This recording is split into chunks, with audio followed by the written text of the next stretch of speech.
الدنيا مرات ما تعطيك اللي تبيه، بس ممكن تعطيك أحلى من اللي تبيه.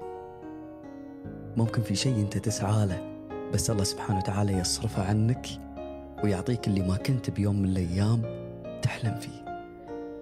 انطر عطايا الله سبحانه وتعالى، وانطر هدية كبيرة عظيمة، جزاء قوة صبرك من الله سبحانه وتعالى. الإنسان بسيط، تسعده كلمة، موقف، شيء عابر، ما يحتاج أنك تسوي له المستحيل.